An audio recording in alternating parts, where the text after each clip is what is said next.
Hollywood loves turning fighter pilots into superheroes and airplanes into magic tricks. But real air combat is ruled by limits. Fuel runs out. Speed bleeds away. Mistakes compound fast. In this countdown, we strip away spectacle and ego to examine the 6 dogfight movies that real Air Force and naval aviators actually respect. Not because they are exciting, but because they are honest.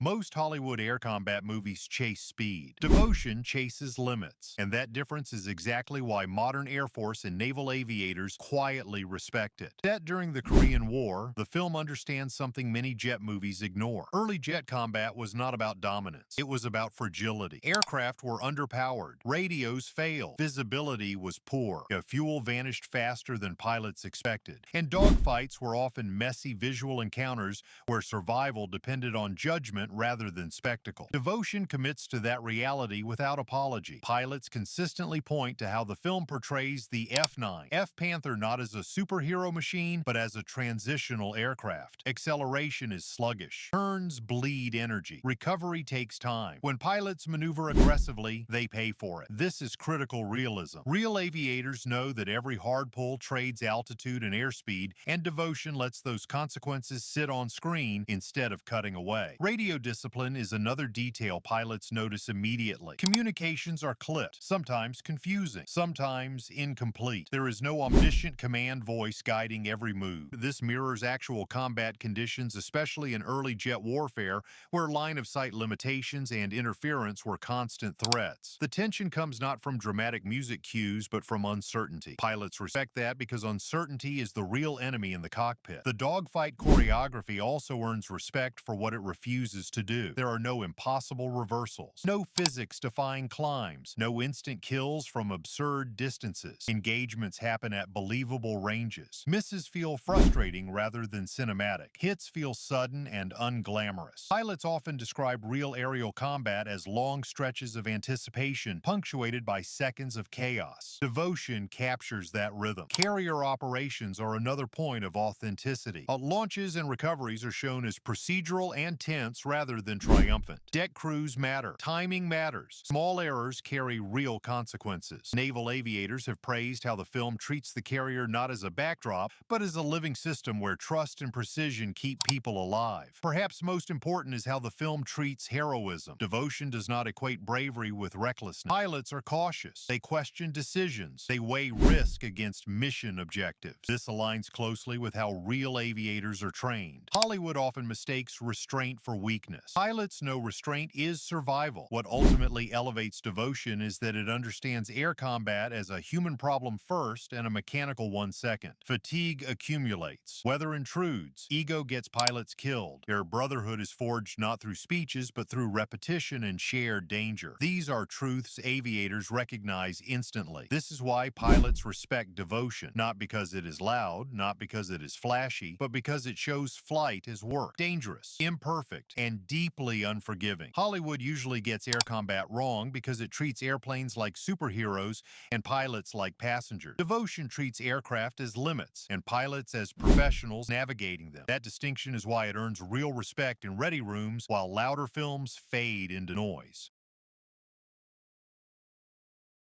Most people misunderstand why real Air Force officers still talk about 12 o'clock high. It is not because of flashy dogfights. It is because this film understands the brutal mathematics of air war better than almost anything Hollywood has ever produced. Pilots respect this film because it treats aerial combat as a system, not a spectacle. Bombers fly in rigid formations for a reason. Mutual defense, overlapping fields of fire, discipline enforced at the cost of individuality. 12 o'clock high never romanticizes that reality. It shows how staying in formation is terrifying but necessary, and how breaking it usually means death. Real aviators immediately recognize the authenticity of the bomber combat geometry. Attacks come from predictable angles because physics and weapon limitations dictate them. Fighters appear briefly, then vanish. Damage accumulates instead of resetting between scenes. Aircraft limp home wounded rather than exploding on cue. Pilots know this rhythm. Long tension, short violence, lingering consequences. What pilots respect most is how the film film portrays command responsibility. This is one of the few aviation movies where leadership decisions matter more than stick and rudder heroics. Gregory Peck's character is not admired because he is likable. He is respected because he enforces standards that keep crews alive even when they hate him for it. Modern Air Force leadership courses still reference this film because it captures the psychological cost of command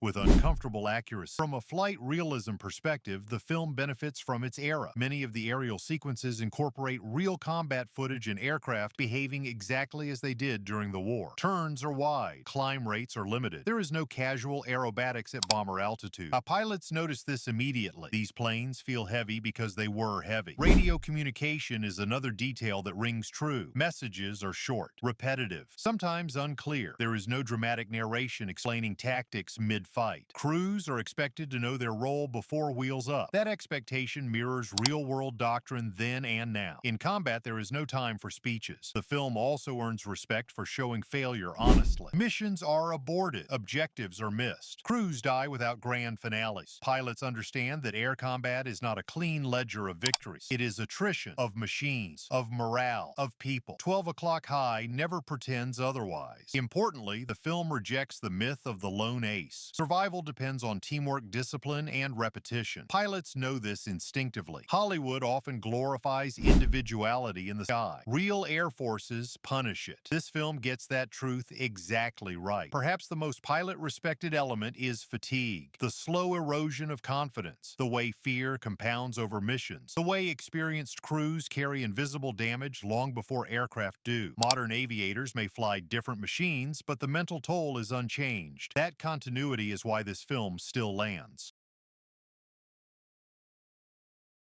Among naval aviators, the Bridges at Toko-Ri carries a quiet authority. It is not quoted for thrills. It is respected because it understands something fundamental about air combat that Hollywood almost always ignores. Flying missions is not about winning. It is about being sent. Pilots respect this film because it treats combat aviation as obligation rather than adventure. The story centers on a reservist recalled to duty, a detail that resonates deeply with real aviators. Missions are not chosen. They are assigned. The film captures the uncomfortable truth that competence does not make danger fair and professionalism does not grant immunity. From a technical perspective, aviators immediately notice how accurately the film portrays carrier aviation of the early jet era. Launches are tense and procedural. Recoveries are unforgiving. There is no casual confidence on the flight deck. Every movement is deliberate because small errors kill people. Naval pilots have long praised how the carrier is treated not as scenery, but as an operational environment where timing, discipline, and trust matter more than bravado. The aerial combat itself is restrained and realistic. Attacks are flown at low altitude under heavy fire. Aircraft do not dart magically out of danger. Pilots must commit to attack runs knowing escape options are limited. This reflects real Korean War strike profiles where terrain and anti-aircraft fire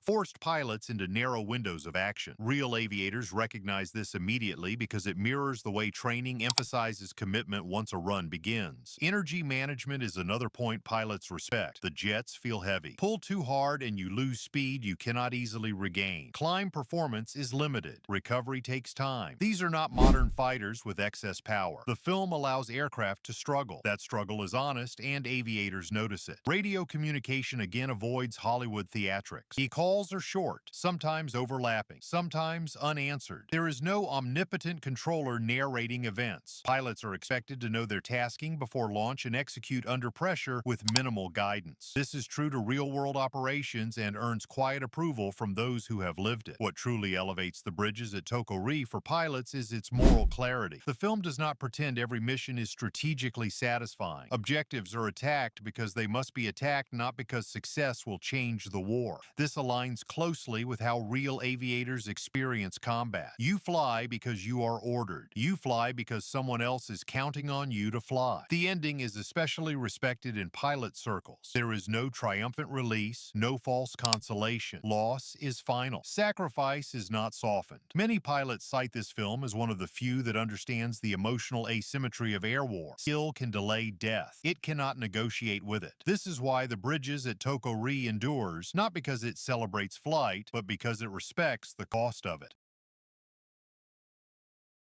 When pilots talk about Dunkirk, they rarely mention spectacle. They talk about time, fuel, distance, silence, because this film does something almost no air combat movie dares to do. It treats physics as the main antagonist. Air Force and RAF pilots consistently praise Dunkirk for understanding that aerial combat is governed by constraints long before it is governed by courage. The Spitfire sequences are respected because they show an aircraft operating at the edge of its endurance. The fuel is not a background detail. It is the plot. Pilots immediately recognize the realism in how the Spitfires are flown. Turns are conservative. Climb angles are limited. There is no endless circling. Every maneuver is weighed against fuel consumption and altitude loss. This is exactly how real pilots think. You are not asking what move looks best. You are asking what move you can afford. The decision to minimize dialogue is another reason pilots respect the film. In real air combat, there's often very little talking. Radios are used sparingly. Brevity matters. Situational awareness replaces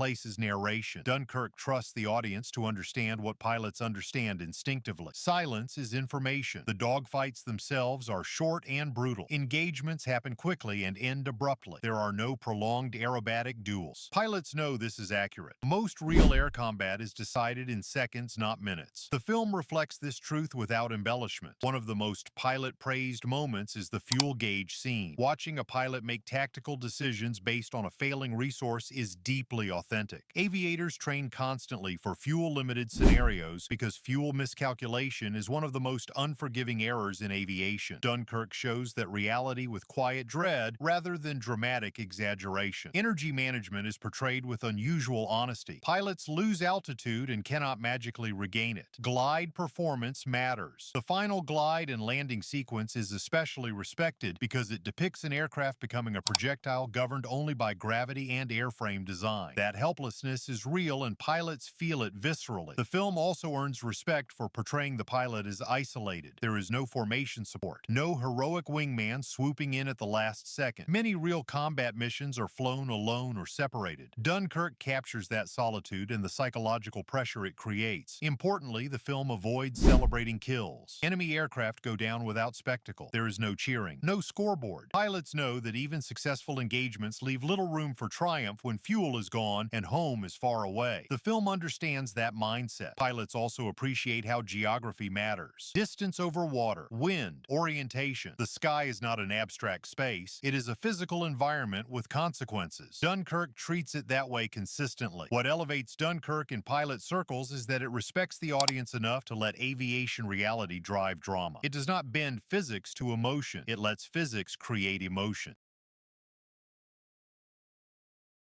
For decades, pilots treated Top Gun as entertainment, not instruction. Top Gun, Maverick changed that conversation. Not because it is perfect, but because it finally respects how modern tactical aviation actually works. What pilots immediately acknowledge is the commitment to real flight. Actors flew in real F/A-18 aircraft. They experienced real G-forces. Their physical strain is not simulated. Aviators notice this instantly because bodies react in predictable ways under sustained load. Facial tension, breathing patterns, and fatigue look right because they are real. And that alone separates this film from nearly every modern jet movie. Pilots also respect the film's understanding of training culture. The mission buildup feels authentic. Repetition, failure, incremental improvement. Aviators are not magically good. They earn competence through mistakes and pressure. Real pilots train relentlessly because survival depends on instinct built through repetition. Maverick captures that grind without turning it into montage fluff. The mission profile itself earns cautious respect. Low-level ingress, terrain masking, precise timing windows, strict altitude, and speed gates. Aviators recognize this structure immediately. While the target itself is fictional, the tactical logic is sound. Modern air combat often depends on precise coordination and timing rather than free-form dogfighting. The film reflects that reality. Energy management is another area pilots consistently point out. Pulling hard cost airspeed. Regaining it takes time and distance. The aircraft do not magically accelerate out of trouble. When pilots make aggressive moves, they pay for them. This is fundamental flight physics, and Maverick allows it to govern the action. Radio discipline is also notably improved over the original. Calls are concise, task-focused, sometimes overlapping. There is no excessive chatter explaining obvious maneuvers. Real aviators train to communicate efficiently because cognitive load is already high. The film understands this and earns credibility. Carrier operations are treated with unusual seriousness. seriousness. Launches and recoveries are not celebratory beats. They are procedural risk points. Deck crews are shown as essential, not ornamental. Naval aviators appreciate that because carrier aviation is among the most unforgiving environments in flight. What pilots respect most, however, is what the film avoids. There are no impossible vertical climbs, no instant lock-on miracles, no cartoonishly long engagements at extreme angles. The film bends reality occasionally, but it knows where not to push. That restraint matters. Perhaps the most surprising element pilots respect is the film's portrayal of leadership. Maverick is not admired because he is reckless. He is respected because he understands aircraft limits, pilot limits, and mission limits better than anyone else in the room. Real instructors are valued not for bravado, but for judgment. That distinction is subtle and important. The emotional core also resonates more than expected. Pilots carry the weight of lost wingmen, training accidents, operational compromises. Maverick acknowledges that legacy without melodrama. Many aviators have commented that the film feels like it understands the generational handoff of risk and responsibility. This does not mean pilots view Top Gun Maverick as documentary truth. They know it is still Hollywood, but it is Hollywood that listened.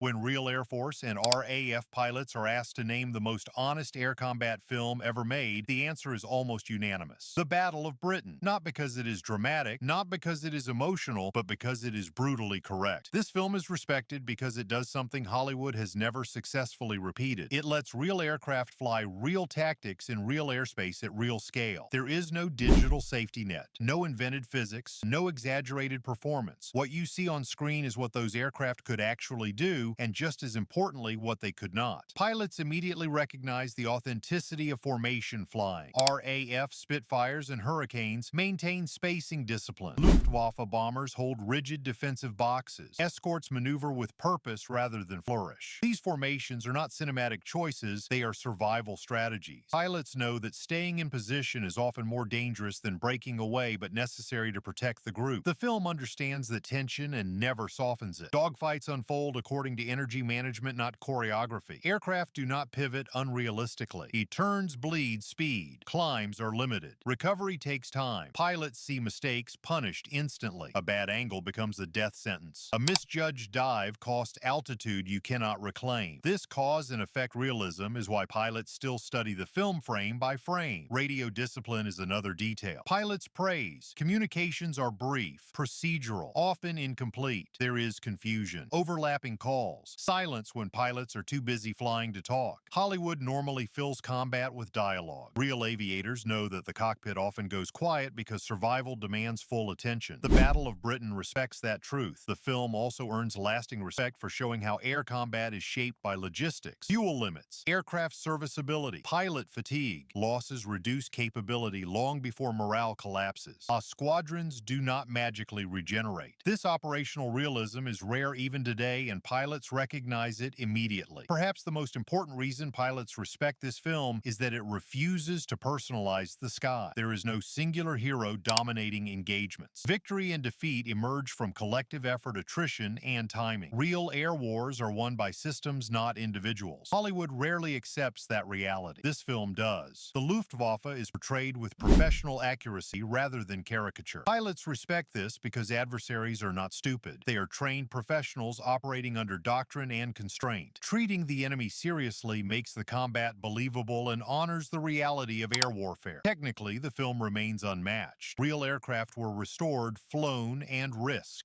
Pilots flew in close proximity without modern collision avoidance systems. The danger was real. Aviators watching today understand that what was captured on camera required trust, discipline, and skill at a level modern productions rarely demand. Even the pacing earns respect. Combat is repetitive, exhausting, and attritional by design. That is how air campaigns actually unfold. The film does not compress reality into highlight reels. It lets the grind speak for itself. This is why the Battle of Britain remains the benchmark. Not just for realism, but for restraint. It knows that air combat does not need embellishment. Reality is already terrifying enough. Hollywood usually gets air combat wrong because it chases thrills instead of truth. Real pilots respect films that honor physics, discipline, and consequence. These 6 movies succeed because they understand one hard reality. In the sky, you do not win by being flashy. You survive by respecting limits.